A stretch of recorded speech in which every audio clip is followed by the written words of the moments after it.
Muy buenos días, chicos, les habla su profesor de pensamiento lógico, Diego Sánchez. Hoy vamos a ver el tema de plano cartesiano. Plano cartesiano es la unión de dos rectas, una recta horizontal que es el eje X. La recta horizontal recibe el nombre de abscisa o eje de las X, y una recta vertical se denomina eje de las ordenadas o eje Y.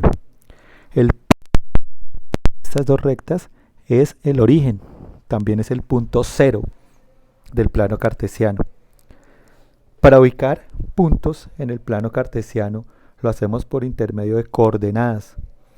Las coordenadas son dos números encerrados en un paréntesis separados por una coma, donde el primer número representa el eje de las X y el segundo número representa el eje de las Y.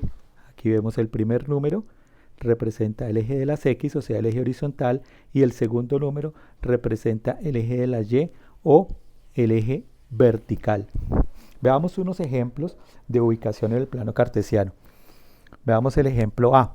El ejemplo A tiene dos coordenadas. El primero 4 está en el eje de las X y el segundo Y en el eje 3 en el eje de la Y. El 4 aquí lo ubicamos en la línea horizontal y el 3 que está en el eje de la Y lo ubicamos en la línea vertical. La intersección de esos dos números, el 4 y el 3, es el punto A denominado 4,3. Vámonos para el segundo ejemplo. El segundo ejemplo, el primer número, el eje de las X, el 7, ubicamos el 7 en el eje horizontal, el de las X, y ubicamos el menos 2 en el eje de la Y, o sea, el eje vertical, menos 2 del 0 hacia abajo. El punto donde se intersectan esos dos números, el 7 y el menos 2, es la coordenada 7, menos 2 correspondiente al punto B. Veamos el punto C, menos 3, menos 1. Ubicamos menos 3 en X, o sea, del 0 hacia la izquierda, menos 3 en X, y me toca ubicar menos 1 en Y, menos 1, o sea, del 0 hacia abajo.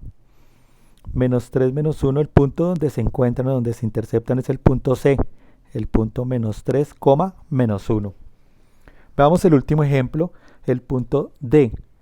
El punto D es menos 6 en X, o sea, del 0 hacia la izquierda, menos 6 en X, y 4 en Y, o sea, del 0 hacia arriba, 4. El punto donde se interceptan menos 6,4 es el punto D, el punto de corte de esas ordenadas. En el plano cartesiano tenemos unos cuadrantes. Los cuadrantes van en contra de las manecillas del reloj. El cuadrante 1, el cuadrante 2, el cuadrante 3 y el cuadrante 4. Como vemos en el cuadrante 1, juntos números son positivos. El de X y el de Y son positivos. En el cuadrante 2, el de X es negativo, pero el de Y es positivo. El número de X es negativo y el número de Y es positivo. En el cuadrante 3 juntos son negativos. Tanto el X como el Y, sus coordenadas son negativas. Y en el cuadrante 4, el X es positivo, pero el Y es un número negativo.